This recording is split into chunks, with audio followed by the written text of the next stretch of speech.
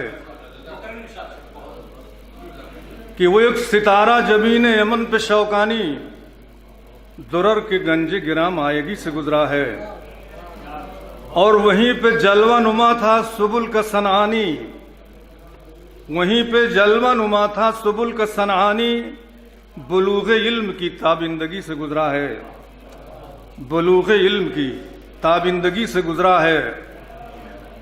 اور وفور علم سے لبریز دولت بھوپال، وفور علم سے لبریز دولت بھوپال، نظام حکم درخشندگی سے گزرا ہے، نظام حکم درخشندگی سے گزرا ہے۔ اور نگاہ و دل و نگاہ کا مرکز شہید بالا کوٹ،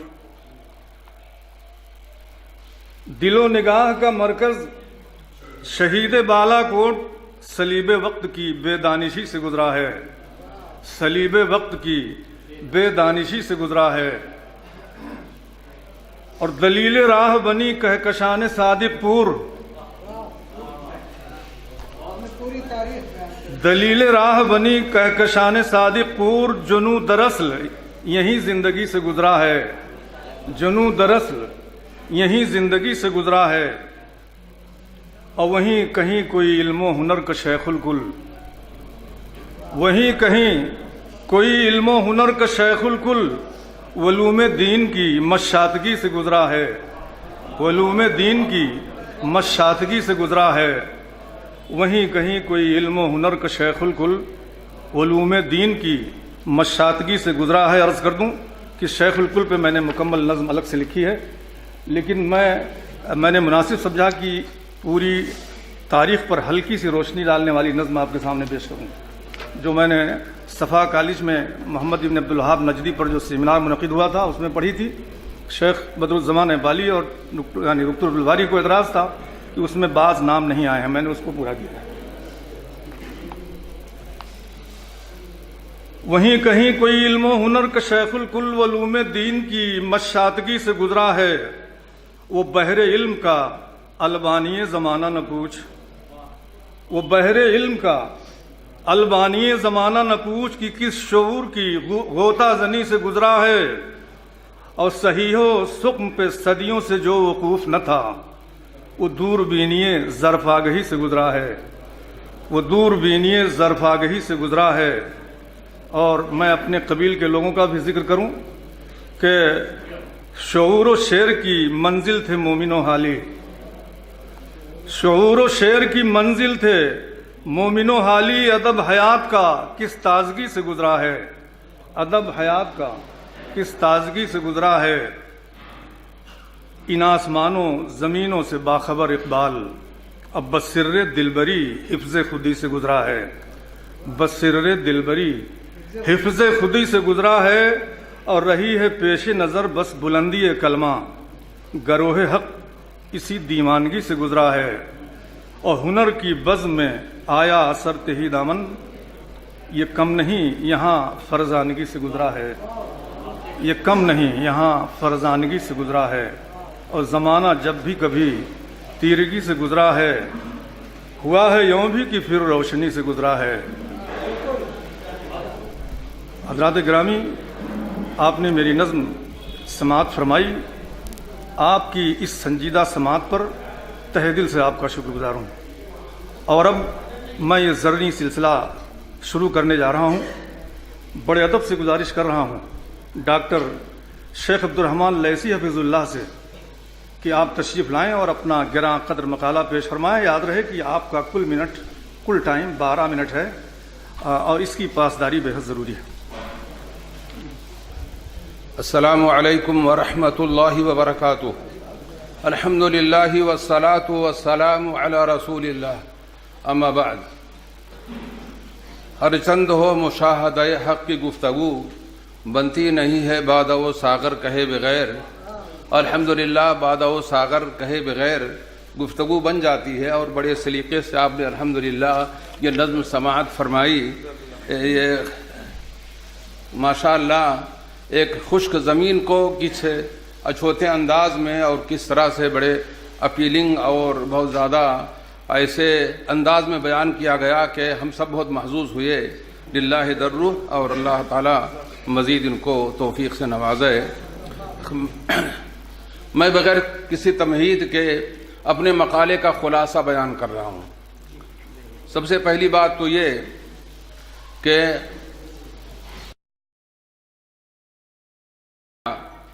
جو پکے موحد تھے اور اس کے ساتھ ساتھ شاعر تھے، یہ زمانہ کی ستم ظریفی ہے کہ ایک موحد شخص کو، وہ شخص جو تقلید کے بندھنوں سے آزاد ہو کر، جس نے شاہراہ سنت اختیار کی اور مصلح قوم بنا، مصلح نوشہروی کی طرح سے، الحمدللہ اس نے ایک سور پھونکا، مگر بڑا ہوشیار ہوتا ہے بکار خیش دیوانہ، ملا دیتا ہے ان کے ذکر میں اپنا بھی افسانہ۔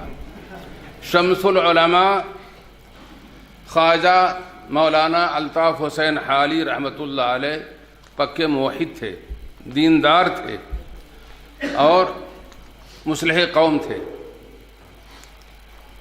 ان کے تذکرہ نگاروں نے ان کی شاعری کا بڑا ذکر کیا، ان کی شاعری کا بڑا شہرہ ہے، لیکن میاں صاحب رحمۃ اللہ علیہ سے شاگردی کا تذکرہ کم لوگوں نے کیا ہے۔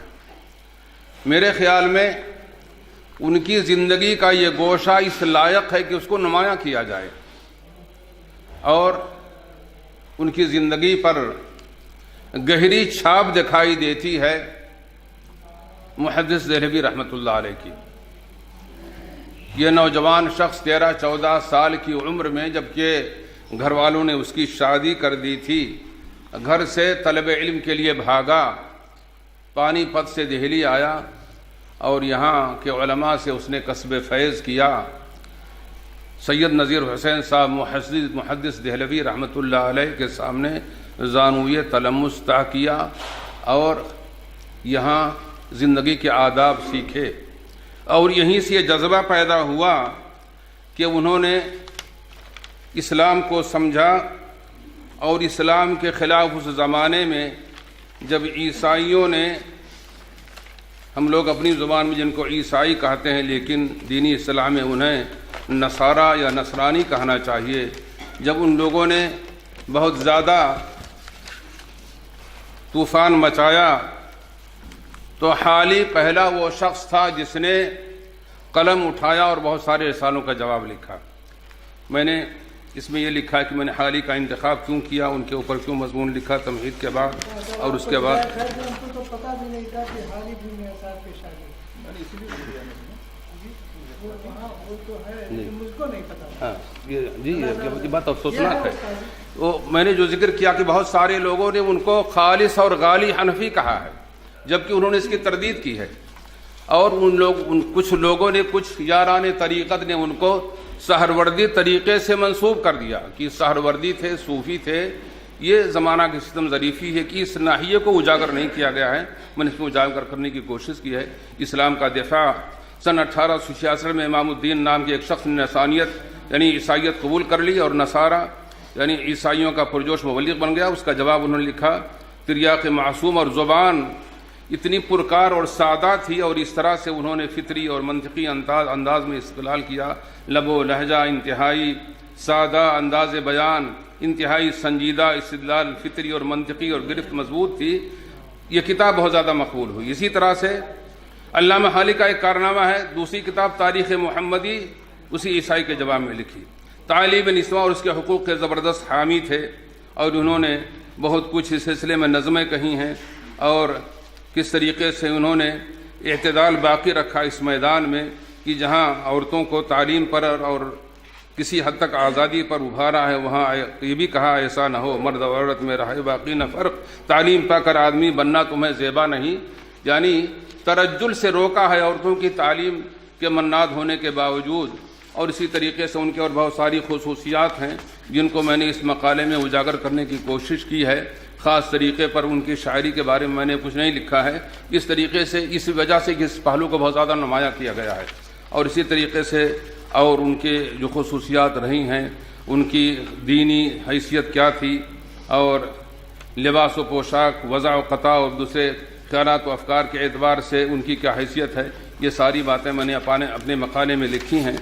اور اسی طریقے سے میاں صاحب کی شاگردی انہوں نے کب اختیار کی، وہ کون سا زمانہ تھا، اور کتنے تذکرہ نگاروں نے کن تذکرہ نگاروں نے یہ ذکر کیا ہے کہ انہوں نے محدث دہلوی رحمۃ اللہ علیہ سے استفادہ کیا ہے، اور اسی طریقے سے ان کی گھریلو زندگی میں کس طریقے اسلام کی چھاپ نظر آتی ہے، اور بہت سارے اپنے اشعار میں کس طریقے سے انہوں نے قرآن اور حدیث کی ترجمانی کی ہے، اور کس طریقے سے اسلامی تعلیمات کو، قرآن و حدیث کی تعلیمات کو اپنے اشعار میں انہوں نے سمویا ہے۔ ان ساری باتوں کا تذکرہ مقالے کے اندر ہے، اس کو انشاءاللہ آپ پڑھیں گے۔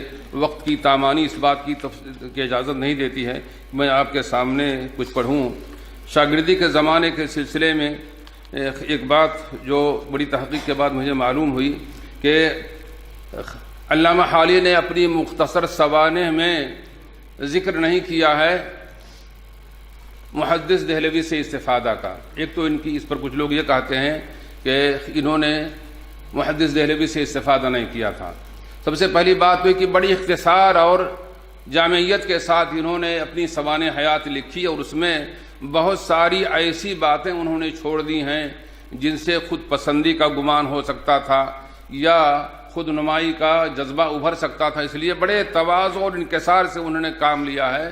مگر انہوں نے اگرچہ اس کا تذکرہ نہیں کیا ہے، لیکن خاص بات جو ان کے تذکرے میں نظر آتی ہے وہ قاری عبد الرحمن پانی پتی رحمۃ اللہ علیہ، جو میاں صاحب کے ہم سبق ساتھی تھے اور بڑے بے تکلف دوستوں میں سے تھے۔ جب ان کا انتقال ہوا تو یہ شاگرد خاص نے ان کے اوپر مرثیہ کہا اور بڑی تکلیف کا اظہار کیا۔ اس سے پتہ چلتا ہے. اور قاری عبد الرحمن پانی پتی رحمۃ اللہ علیہ یہ کافی مدت تک دہلی میں میاں صاحب کے ساتھ رہے اور ان کے لنگوٹیا یار تھے. یہ بات قابل ذکر ہے. اس طرح سے یہ ہو نہیں سکتا ہے کہ اپنے اس استاد سے گہرا تعلق رکھتے ہوئے وہ علامہ محدث دہلوی رحمۃ اللہ علیہ سے بالکل بے تعلق رہیں. یہ ساری باتیں اس مقالے میں ذکر کی گئی ہیں اور وقت کا خیال رکھتے ہوئے میں انہی باتوں پر اکتفا کرتا ہوں. اللہ تعالیٰ ظاہر کر دے. ہاں خیر الکلام مقل ودل. جی اگر اجازت ہو تو میں کچھ سنا دوں. جب ان کو شمس العلماء کا خطاب ملا جس کے لیے لوگ بڑی کوششیں کیا کرتے ہیں تو ان کو بڑی الجھن ہوئی اور اپنے صاحبزادے خواجہ سجاد حسین صاحب کو لکھا کہ اب اس خطاب کے ملنے کے بعد پانی پت میں جو اعلیٰ حکام وغیرہ آئیں گے اس میں انہیں شرکت کرنا ہوگی. بھلا میں کہاں اور یہ جھنجھٹ کہاں. لوگ ان کی تعریف میں مضمون اگر لکھتے یا کسی جلسے میں نظم پڑھتے یا تقریر کرتے مولانا بہت شرماتے تھے. اپنی عقیدت مندوں کو اکثر منع کر دیتے تھے کہ اس قسم کے مضامین نہ لکھا کریں. یہ ان کے تواضع انکسار پر میں نے لکھا ہے. اور اسی سلسلے میں یہ بات بھی آتی ہے کہ انہوں نے بہت ساری باتیں جو ان کی ذات سے متعلق تھیں اور ان کی عقیدے میں پختگی اور اسی طریقے سے علماء ربانین سے استفادہ یہ باتیں انہوں نے اس میں نہیں لکھی ہیں اور دینی تسلط کا ذکر انہوں نے اس انداز میں نہیں کیا ہے جو ان کو ذکر کرنا چاہیے تھا. بعض جو لوگ ان کی تعریفیں کرتے تو اس پر وہ ان کو منع کرتے ہیں. اسی طریقے سے ہم علماء کو ایک سبق ملتا ہے ان کے زندگی کے حالات سے کہ بہت ساری مخالف باتیں ان کے لیے کہی گئیں, بہت کچھ لکھا گیا, بہت ساری پھپتیاں کسی گئیں اور نظموں میں نثر میں اور اسی طریقے سے اخبارات کے اندر ان کے خلاف بہت ساری باتیں آئیں, مگر انہوں نے ہمیشہ سکوت اختیار کیا, جواب نہیں دیا. اس سلسلے کا ایک واقعہ میں نے نقل کیا ہے, کچھ بہت سارے واقعات اس میں نقل کیے گئے ہیں. یہ واقعات کی تفصیل اس میں مذکور موجود ہے.